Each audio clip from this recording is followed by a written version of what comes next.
성부와 성자와 성령의 이름으로 아멘. 은총이 가득하신 마리아님 기뻐하소서. 주님께서 함께 계신 때 중에 복되시며 태중의 아들 예수님 또한 복되시나이다. 주께서 마리아님 이제와 저희 죄인을 위하여 주옵소서. 아멘. 성부와 성자와 성령의 이름으로 아멘. 오늘은 관상.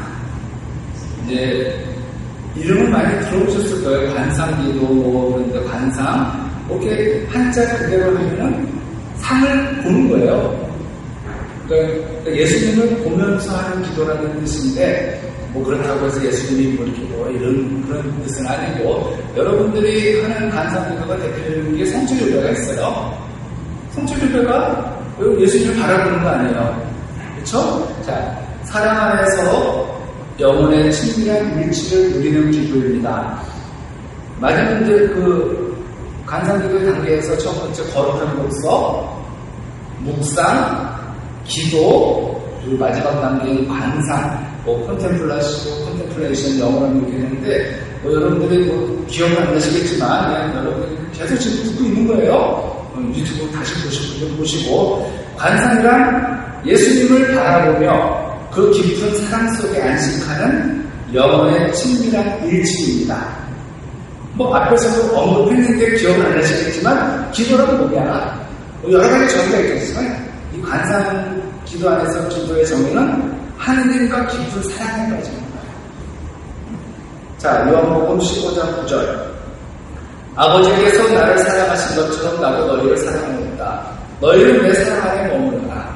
이거예요.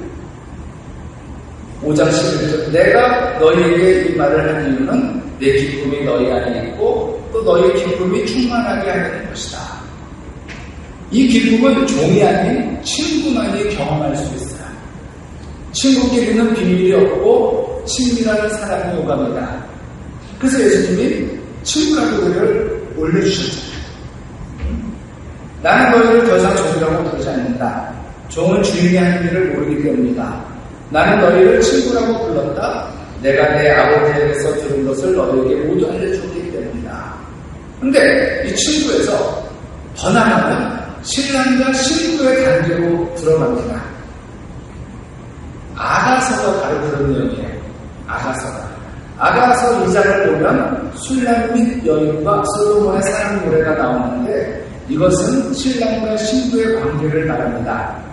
우리와 예수님도 그와 같은 사랑의 관계죠. 남자가 내 얘기를 거예요. 아가씨들 사이에 있는 나의 애인은 엉겅퀴 사이에 핀 나를 꽂았구나.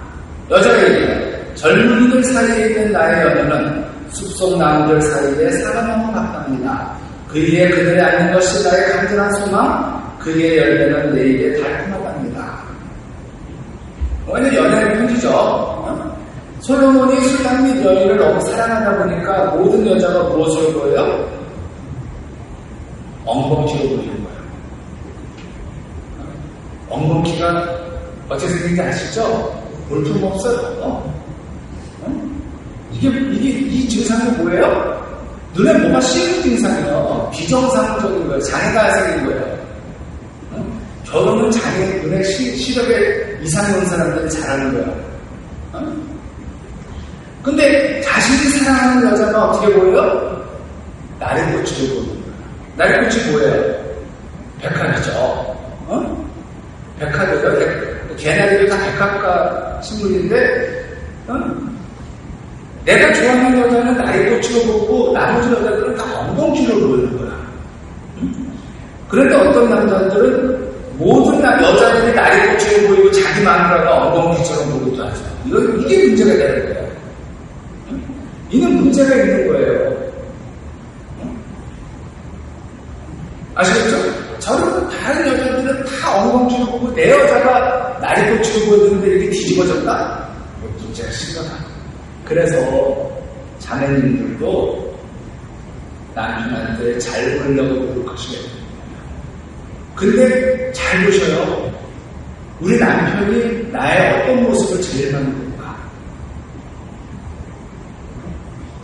제일 안 예쁜 모습을 많이 봐요. 여러분들이 꾸밀 때가 언제예요? 나갈 때죠.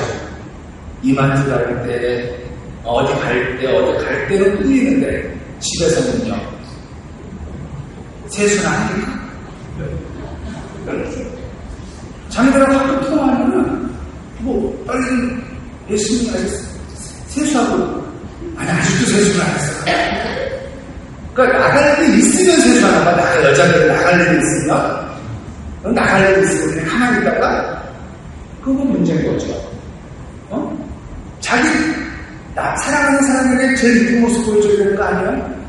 근데 사랑하는 사람한테 제일 안 이쁜 모습을 보여주는 거야, 지금.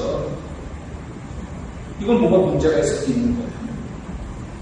그러니까 그렇다고 집에서 잡아먹는 여자처럼 빨갛게 칠하고 있을 수가 있지만 정말 꾸미고 있어야 되는 거예요. 왜? 가족들이 그 모습을 볼 수 있기 때문에. 근데 대부분이 다는 아니겠지만 대부분의 여성들이 집에서는 아주 안 예쁜 모습을 하고 있어요. 그러니까 집 밖에 있는 모습하고 집 안에 있는 모습하고 사람들이 못 알아봐요. 같은 사람인지 모르는 거야. 왜? 안 꾸미고 있으니까. 근데 요즘 잘 생각해보세요. 남편이 퇴근하고 돌아왔는데 어떤 모습으로 있는가. 그러니까 결국 나하고 상관없는 남자들한테 잘 보이려고 꾸미는 거야. 그쵸? 아니죠. 다른 사람들한테는 어떻게 보일지 몰라도 정말 내가 사랑하는 사람에게 이쁘게 보이려고 노력했으면 좋겠어요. 자, 술람님 열명 고백도 읽었습니다. 젊은이들 사이에 있는 나의 연은 숲속나무들 사이에 사과나무 같답니다. 모든 남자는 숲에 있는 나무로 보이고 자신의 남자만 사과나무로 보입니다. 그런데 또 어떤 여자분들은 모든 남자가 사과나무로 보이고 자기 남편만 숲속나무로 보이죠. 그게 안 되는, 그러면 안 되는 거예요. 사랑하면 집중하게 됩니다. 예수님께 집중하다 보니까 나머지는 모두 희미하게 보이는 거예요. 우리 텔레비전에 그 드라마 같은 거 보면은 카메라 기법 중에 뭐냐면 여러분들 사진 그 핸드폰의 카메라 기능에서도 여러분은 잘 안 쓰시겠지만 인물 사진이라는 게 있어요. 그럼 인물 사진 찍으면 그 인물만 뚜렷이 나오고 뒤에 보면 흐리게 나와요. 텔레비전에도 보면은 포커스 주민이 만날 때 딱 어떤 거 하면은 이 사람은 똑같은 화면인데 뒤에 딱 잘 보는데 뒤에 흐리게 나오죠? 집중을 시키는 거예요. 집중. 맞아요. 사랑하면 집중하게 되고 그 사람만 보는 거예요. 예수님께 집중하다 보니까 나머지는 모두 희미하게 보는 것이에요. 사랑 속에서 예수님을 바라보는 것.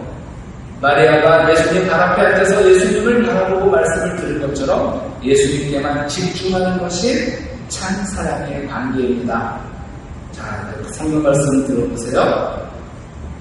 내가 너희에게 명령하는 것을 실천하면 너희는 나의 친구가 되거라.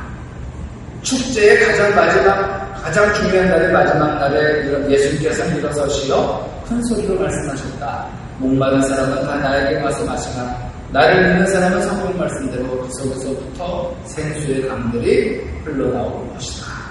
뭐 이런 말씀들. 또 마르타 마리아에게 그들이 길을 가다가 예수님께서 어떤 마을에 들어가셨다. 그러자 마르타라는 여자가 예수님을 자기 집으로 모셔들었다. 마르타에게는 마리아라는 동생이 있었는데 마리아는 죽은 뒤 발치에 앉아 그분의 말씀을 듣고 있었다. 집중하고 있는 거야. 그러나 마르타는 온갖 시중 부는 일로 분주하였다. 분심 들어서 이것저것 생각하느라고 집중을 못하는 거야. 그래서 예수님께 다가가 주님, 제 동생이 저 혼자 시중 부르게 내버려 두는데도 보고만 계십니까? 저를 도우라고 동생에게 일러주십시오 하고 말했다. 주님께서 마르타에게 대답하셨다. 마르타야, 너는 많은 일을 염려하고 걱정하는구나. 그러나 필요한 것은 한 가지뿐이다. 마리아는 좋은 것을 선택하였다. 그리고 그것을 빼앗기지 않을 것이다. 간상기도는 뭔가? 간상기도라. 간상기도를 몇 가지 정리해 볼게요. 간상기도는 첫째 간상기도는 황홀한 사랑의 기도입니다. 옛날에 윤수인이 이제 황홀한 고백이라고 이제 노래를 불렀는데 바로 그 황홀한 고백이에요. 누구한테? 예수님께. 무엇인가 주지 않아도 그냥 서로 사랑 안에서 기뻐하는 겁니다. 둘째, 간상기도는 마음의 기도예요. 무엇보다 우리 마음을 기도는 기도입니다. 셋째, 관상기도는 하느님만 집중하여 바라보는 기도예요. 십자가에서 보면 관상하는 사람은 오로지 하느님께 집중된 사람의 시선으로 그분을 단순하게 바라본다. 관상기도란 부드럽고 달콤하며 사랑 가득한 하느님의 임재로 우리가 방해하지만 않으면 영혼은 사람의 영 안에서 타오르게 된다고 말합니다. 넷째, 관상기도는 사랑으로 예수님을 바라보며 그분을 더욱 깊이 알아가는 겁니다. 그분을 경험하고 정말 아는 것이죠. 자, 로버트 헤리스라는 사람이 이렇게 얘기했어요. 관상기도란 가득한 사랑으로 주님을 바라보는 것이다. 여러분들이 또 성취 주일 때 예수님을 성취하실 때 예수님을 그냥 그윽한 눈빛으로 바라보는 것, 이게 관상기도예요. 관상은 인식의 한 방법이다. 나는 관상기도를 통해 주님을 알게 된다. 관상기도를 통해 주님을 알게 되는 것이야말로 참다운 지식이며 이러한 지식은 어떤 사상에 대해 아는 것보다 더 심오하다. 누구를 아는 것은 그 사람의 관에 아는 것과는 다르다. 우리는 예수님을 알아야지 예수님의 간에 아는 것, 예수님의 간에 아는 것은 예수님을 알기 위한 과정인 거예요. 다섯째, 관상기도는 하느님께 가까이 나아가 하느님의 친밀한 음성을 듣는 것이다. 앞에 언급한 신앙 선배들의 말을 들어보면 한결같이 일치하는 내용이 뭡니까? 바로 사랑으로 음성을 듣는 거예요. 사랑으로 음성을 듣는다는 거예요. 사랑하면 들리게 돼 있어요. 들리게 돼 있어요. 그 사람 가운데서도 자기애가 뭘 말하는지 알아요. 사랑합니다. 근데 아무리 크게 얘기도 나하고 관심 없는 사람은 안 들려요. 그죠? 사랑이 많은 곳에서 아이가 부를 때 가장 먼저 그 음소리를 듣는 사람이 누구예요? 알아보는 사람이? 그 아이의 엄마예요. 만약에 그 엄마가 못 들은다면 엄마가 문제 있는 엄마지 정상적인 엄마는 아니죠. 왜 그래요? 사랑하기 때문에 들리는 거예요. 사랑하기 때문에. 관상기도 속에서 하느님을 깊이 만나게 되면 그 사랑 속에서 하느님의 음성을 듣게 되는 겁니다. 자, 여섯째. 관상기도는 뭐냐? 하느님의 사랑 안에서 편하게 쉬는 기도입니다. 그냥 뭘 하려고 그러지 마세요. 내가 아까 그랬잖아. 묵주기도 그냥 단수 채우려고 뭐 억지로 졸리는데도 가지 마시고 하는 거. 묵주기도 의미 없어요. 뭐 묵주기도 뭐 하려고 뭐 얼마 한다 이런 기준 없잖아요. 뭐 정말 여러분들이 정말 얼마나 하느님 품에 편하면 졸음이 오겠어. 아기들이 모르는 사람 품에서 졸음이 잠이 오나요? 울죠. 그러니까 여러분들이 기도하다가 졸리면 너무 편해서 근데 잘나도 기도하지 마세요. 잠이 안 와서 기도하는 사람들이 있는데 잘나도 기도는 안 하죠. 여러분들이 기도하다가 졸음이 오고 어쩔 수 없어요. 그러면 깜빡 졸아도 돼요. 그러면 또 정신이 맑아져요. 편하게 쉬는 거예요. 그래서 우리가 피정을 가잖아요. 피정이 제일 첫째 목적이 뭔지 아세요? 제일 잘하는 피정이 잘 먹고 잘 자는 거예요. 피정 가서 못 먹고 못 자는 거 피정 잘하는 게 아니에요. 그 피정 가면은 잘 나와요, 먹을 게. 왜? 잘 먹어야 되니까. 그래서 피정비가 의외로 비싸요. 그리고 분식되면 안 되니까 시원하게 해주고 따뜻하게 해주고. 반찬이 이게 뭐야? 그 피정 뒤에 깨지잖아. 그냥 잘만 먹고 잘만 자도 피정은 잘했다고 해요. 그냥 그럼 된 거지 뭐. 피정이 뭔데? 피세 정령. 세상을 피해서 생각을 정리하는 게 이게 약자고 또 영어로 하면 리트리트. 재정비하잖아요. 우리가 몸을 재정비하려면 제일 좋은 방법은 뭐예요? 쉬는 거죠. 쉬는 거예요. 근데 쉴 때 가장 중요한 건 뭐예요? 피로를 제일 잘 푸는 방법은 샤워도 있겠고 못 있겠지만 수면만큼 좋은 건 없어요. 그쵸? 잘 자요. 바로 그거예요. 관상기도는 하느님의 사랑 안에서 편히 쉬는 거거든요. 그러니까 불편하면 안 돼요. 그러니까 여러분들이 제가 말씀드렸죠. 기도할 때 누워서 하셔도 된다고, 편안한 자세로. 왜냐면 연세들이 있다 보니까 이제 허리가 안 좋고 무릎이 안 좋은데, 스님들, 승려를 하는 것처럼 뭐 그냥 아빠 양반다리도 아니고 가부좌 자세로 해가지고 그 사람들은 평생 그렇게 했으니까 그게 되겠죠. 근데 우리 카톨릭은 문화가 서양 문화죠? 그러다 보니까 의자 문화예요, 의자 문화, 우리는.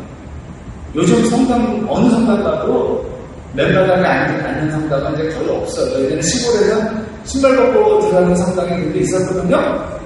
이 마제성들은 신발 벗고 들어가는 걸로 알고 있는데 경관 조금 해가지고 그러면 이 여름에 발냄새 나고 아우 힘들 것 같아. 그쵸? 그러니까 뭐 서구는 뭐 조금하니까 어쩔 수 없어요. 의자 놓을 수 있는 공간이 없어 마제성당이지만 대부분 성당들은 의자예요. 그러다 보니까 우리는 집에서도 앉아서 밥안 먹을걸요? 다 식탁에서 먹지? 왜 이 문화 자체가 의자로 다 바뀌었어. 저부터도 식당에 들어갔는데 신발 벗고 들어간다? 다른 데가 불편해. 불편해서 딴 데 갈 거예요. 왜? 밥 먹으면서 고용이야. 다리 뻗었다가 모였다. 그러니까 의자 있는 데로 가는 이유는 몸 자체가 이제 몸 체형이 의자로 바뀐 건데 거기다 대고 뭐 앉아서 이렇게 하면 힘드니까 여러분 편히 누워서 자세만 편하게 자세는 경건한 자세로 있으면 되는 거예요. 집이 크다고 편히 쉽니까? 분명히 그렇잖아요. 하나님께서 편하게 쉬는 건데 집이 크다고 편히 쉬는 건 아니에요. 잠언에 이런 말이 나와요. 다투기 좋아하는 아내와 쌍딱이죠. 다투기 좋아하는 아내와 한 집에 사는 것보다 옥상 한 구석에서 사는 것이 낫다. 이거 제 말이 아니에요. 잠언에 나와요. 잠언 21장 9절 말씀이에요. 이 당시도 옥상에 있는지 모르겠지만 번역하는 과정에서 나오는 거겠지만 다투기 좋아하는 아내와 한 집에 사는 것보다 옥상 한 구석에서 사는 것이 낫다. 또 21장 19절 보면 다투기 좋아하고 성 잘 되는 아내와 사는 것보다 황량한 땅에서 사는 것이 낫다. 이게 이제 잠언에 나오는 말인데 이제 어떠한지 이제 이 시대 문화가 남자 중심이다 보니까 이렇게 좀 거꾸로 말해서 다투기 좋아하는 남편과 한 집에 사는 것보다 나가서 텐트 치고 사는 게 낫다고 말하는 거예요. 여기는 아내는 그냥 배우자로 생각하면 되는 거예요. 뭐 지금은 뭐 다투기 좋아하는 거 아내만 그렇습니까? 남편도 마찬가지지? 똑같은 거예요. 맛있는 고기를 먹으며 다투는 것보다는 누룽지를 먹으면서도 평화로운 것이 낫다는 거죠. 아내 되시는 분들 남편이 실수하고도 용서해 주세요. 어떤 분들은 남편이 실수할 때 불러다 앉혀놓고 이렇게 말합니다. 한 번은 용서해 주는데 또 그런 분들도 없어. 이게 용서입니까? 협박입니까? 그런 얘기를 들으면 갖고 있는 모든 여자가 예뻐 보인다는 말이 있어요. 반면에 무조건 받아주면 아내가 천사처럼 보인대요. 깨달음이란 이렇게 질이 단순한 데 있어요. 얼굴이 고와서 예쁜 게 아니라 마음이 고와서 예쁜 거예요. 남자들은 여자들에게 소개받을 때 여자들은 이렇게 물어본대요. 뭐 어디 다녀, 뭐 해, 뭐 하는 사람이야. 남자들은 뭐 물어보지 않아요? 이뻐? 아니 그것만 물어봐. 다른 게 없어. 야야 내가 소개줄게. 예뻐? 아니 들어봐. 그러니까 예쁘냐고. 그러니까 이쁘냐고. 그게 관심이에요. 이게 자연계에서 수컷들을 보는 얘기야. 근데 여자들은 그런 거 잘생겼냐 물어보는 것보다 뭐 하는 사람이냐 뭐냐 이런 게 더 관심 있는 거죠. 자, 그래서 이뻐라 그래 이쁜 여자 만났어. 며칠이나 갈까요? 그 이쁜 게. 우리 뭐 미스코리아든 이쁜 탤런트들이든 결혼해서 엄마가 되잖아요. 그 아이한테 그 엄마가 예쁠까요? 아니에요. 아니에요. 맨날 보는 얼굴들은 안 이뻐요. 왜? 익숙하니까 이쁜 줄을 모르는 거죠. 뭐 잘생긴 이병헌, 송승헌 이런 사람이랑 살면은 늘 남편이 잘생겨서 기분 좋을까요? 똑같은 거예요. 똑같아. 그러니까 결국은 얼굴이 아니라 마음이 예뻐야 된다는 거죠. 여러분들도 늘 같이 저랑 살까 모르잖아. 익숙해져서 그래요. 자, 아내들은 남편의 집에 들어와 정말 안식할 수 있도록 해줘야 합니다. 주님께서는 고생하며 무거운 짐을 진 너희는 모두 나에게 오너라. 내가 너희에게 안식을 주겠다고 말씀하세요. 안식이 뭐예요? 편안한 쉼이잖아요. 제자들에게도 쉬라고 하시는 거예요. 사도들이 모여 예수님이 모여와 자기들의 한 일과 가르친 것을 다 보고하였다. 그러자 예수님께서 그들에게 너희는 따로 외딴 곳으로 가서 좀 쉬어라 하고 말씀하셨다. 오고 가는 사람들이 너무 많아 음식을 먹을 겨를조차 없었던 것이다. 그래서 신부들에게도 1년에 15일 휴가가 보장되어 있는 거예요. 왜? 좀 쉬라고. 여태까지 살면서 15일 휴가를 찾아본 적이 없는 것 같아요. 저는. 왜? 갈 데가 별로 없어요. 일단 부모님이 다 돌아가시니까 집에 갈 집도 없고, 근데 동기들 보면 부모님하고 여기저기 여행도 다니고 그러더라고요. 그때 연로하시지만, 그러니까 뭐 제주도 가고 이렇게 일주일씩 갔다 오더라고. 그러니까 친구가 제일 부자예요, 보면. 같은 형제들하고 또 안 했는데 부모님 모시고 가서 숙소에서 기사도 하고 이렇게 하고 하면서 왜? 친구들도 그게 쉬는 거예요. 근데 부모님이랑 가는 게 쉬는 건지 일인지는 난 모르겠는데 어쨌든 신부들한테도 쉬고이라는 어떤 정량이 휴가가 있는 건 쉬라는 거죠. 그리고 외국은 한 달이에요. 우리나라 신부들은 외국 신부들에 비해서 상당히 힘들게 살고 있어요. 예를 들어서 저희 안나의 집이라고 무료급식하는 신부님 아시죠? 김하정 신부님. 그분은 딱 휴가 한 달이거든요. 외국 수도니까 한 달은 그냥 무조건 나가 계십니다.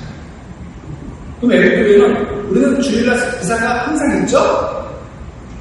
외국은 한 달 동안 휴가를 가잖아요. 한 달 내내 가는 거예요. 그러면 신자들의 기사를 찾아가야 돼요.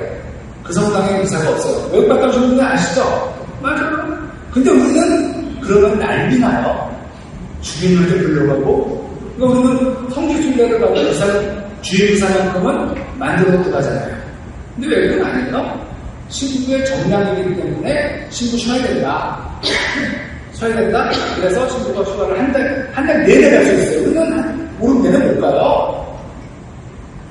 중간 끊어서 이렇게 하는, 뭐, 5일까지 전 이틀씩밖에 못 가요. 왜냐면 3일은 지겹더라고. 자, 그러다 보니까 신자들이 미사를 찾아 엿본다는 거지, 그분들에게 미사가 없어요. 근데 우리나라는 친구들은 하는 거죠. 그리고 외국은 미사를 딱 한 대예요. 아주 특별한 경우만 2대예요.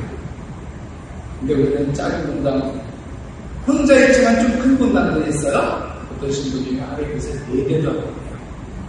주일에는 토요일에. 저도 2대를 하지만 2대는 괜찮은데 3대만 하면 힘들어요. 그리고 주일에 세금에서 오는 건 정말 감사해요. 정말요. 왜냐면 그 시간에 일어나는 게 아니라 세금 인사가 있으면 정말 잠을 못 자요. 긴장해가지고 늦게 일어날까봐 계속 깨고. 근데 2시쯤에 깨면 기분이 참 좋아요. 3시간 더 잘 수 있어서.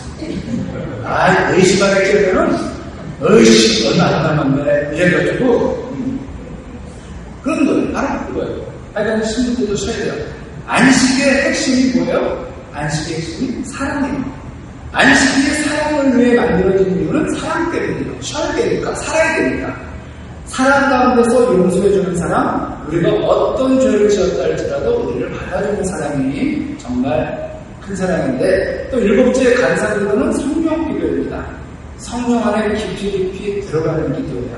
자, 에제키엘 47장 3절에서 5절 말씀이에요. 그 사람이 동쪽으로 나갔는데 그의 손에는 물줄자가 들려있었다. 그가 천 암마를 재고서는 나에게 물을 건너게 하였는데 물이 발목까지 찼다. 그가 또 천 암마를 재고서는 물을 건너게 하였는데 물이 무까지 찼다.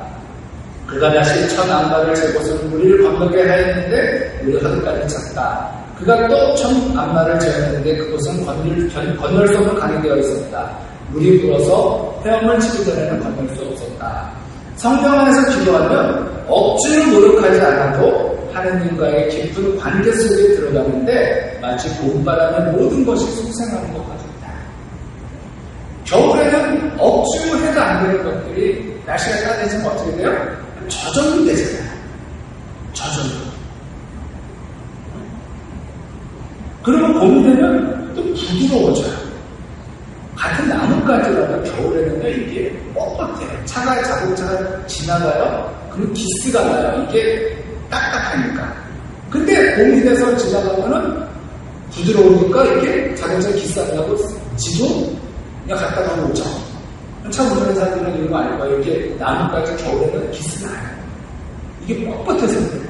근데 봄이 되면 이게 왜 어떻게 이렇게 부드러워지죠? 안에 수분이 들어가서 그렇죠. 그래서 성령의 바람이 불면 완전히 달라져요. 자, 벨마 홀이라는 사람이 이런 말을 했는데요. 고요하게 앉아있으라. 아무것도 하지 말아라. 봄은 오고 그리고 푸른 저절로 자란다. 그러니까 여러분들이 이제 자꾸 뭘 하다 보면 어느 순간부터는 아무것도 하지 않게 돼요. 아무것도. 그건 저절로 되는 거예요. 근데 그때까지는 우리가 뭘 해야 되겠죠. 자, 잘 보세요. 칠판이 없어서 설명을 못하는데 강이 이렇게 있어요. 강이. 한 강이 이렇게 딱 쳐. 근데 강이 있는데 강이 이렇게 보면 이렇게 오다가 중간에 이렇게 나눠지는 데가 있죠. 이렇게 나눠지고 이렇게 나눠져. 그럼 내가 이쪽으로 가야 돼요. 그럼 여기서 이쪽으로 가려면 배밖에 없는데 어떻게 이쪽으로 거슬러 올라가야 될 때는 엄청나게 노를 져서 왜? 영리니까 거꾸로 올라가니까 엄청나게 힘을 써 노를 져야겠죠? 그렇죠? 근데 어느 지점에 올라갔어요? 그럼 그때는 여기까지 올 때는 노를 져야 필요가 있어요? 없어요? 없어요. 그냥 딱 어느 지점까지는 열심히 했어. 그래서 어느 정도까지 가면은 그때부터는 방향만 잡아주면은 배는 저절로 목적지까지 가는 거예요. 난 할 게 있어요? 없어요? 없어요. 그냥 방향만 잡아주면 되는 거예요. 어느 지점까지 갈 때는 내가 정말 노력해야 돼요. 힘을 써야 돼요. 근데 어느 지점까지 여러분들이 갔으면 그 다음부터 아무런 할 게 없어요. 그래서 기도가 수동의 기도라는, 수동이라는 말이 나와요. 수동. 내가 하는 게 아니라는 거예요. 어느 지점. 그때까지는 내가 막 해야 돼. 운동해요. 근데 관상기도는 거기까지 갔으면 내가 할 게 없는 거예요. 왜? 그냥 저절로 되니까, 끌어주시니까. 그래서 수동기도예요. 수동적 기도예요. 근데 거기까지 그냥 저절로 가는 건 아니에요. 처음부터 수동적 기도를 하는 게 아니라 처음에는 내가 엄청난 에너지를 갖고 일을 해야 돼요. 근데 어느 지점에 가면 난 할 게 있다 없다? 없어요. 이렇게 뭐 아들라 테레사, 성모 테레사라든가 십자가 성령 이런 것들 영성의 대가들을 말하는 수동의 기도가 그거예요. 거기까지 가는 데까지는 우리가 엄청난 힘을 써야 되지만 그 다음부터는 내가 아무것도 할 게 없어요. 그러니까 이거는 모든 것들이 다 마찬가지죠. 자, 요리사가 처음부터 칼질을 잘했겠습니까? 처음에는 뭐 손도 비고 막 했을 거 아니야. 근데 어느 정점이 되니까 아무것도 하지. 우리 엄마들도 마찬가지잖아요. 처음 뭐 시집올 때부터 뭐 칼질 잘했어요. 하다 보니까 늘잖아. 늘잖아요. 그러니까 뭐 지금은 누가 뭐 가르쳐주지 않아도 잘하고. 지금 여러분들한테 물어볼게요. 다시다 몇 그램, 미원 몇 그램, 맛소금 몇 그램 이렇게 재가면서 의식하시는 거 손 들어보세요. 레시피 나와 있잖아요. 몇 그램 고춧가루. 근데 여러분들 그거 몇 그램 몰라도 국만 잘 끓이죠. 찌개만 잘해요. 왜? 여러분에게는 아주 중요한 레시피가 있잖아요. 적당히. 세상에 그것만큼 더 정확한 레시피가 어디 있어? 얼마큼 더? 적당히. 바로 그거예요. 거기까지 가기까지는 여러분들이 엄청난 노력을 했을 거예요. 근데 지금은 뭐 누가 말 안 해도 눈 감고도 한다고 하잖아요? 눈 감고도 칼질하고, 눈 감고도 뭐 감아주고. 마지막에 미연한 숟갈 딱 넣는 거지. 엄마의 손맛이 바로 이혼해서 바로 그런 거예요. 그러니까 기도도 마찬가지고 우리가 어느 시점까지 갈 때는 우리가 노력을 해야 되는데 여러분들은 몇십 년씩 기도하시는 분들이에요. 조금만 방향만 잘 잡으면 여러분들은 금방 이렇게 저절로 내려가니까 너무 애쓰지 마세요. 중요한 거는 딱 하나예요. 그래서 기도 생활에서 가장 중요한 거죠. 성실이에요. 성실함이 없으면 기도 생활은 뭐든 안 되죠. 뭐든 안 돼요. 공부는 됩니까? 운동은 됩니까? 뭘 해도 어느 분야에서 내가 어느 정점까지 올라가려면 성실해야죠. 성실해도 될까 말까 성실하지 않으면 뭐가 되겠습니까? 자, 영광의 성부와 성자와 성령께 성부와 성자와 성령의 이름으로 아멘. 감사합니다.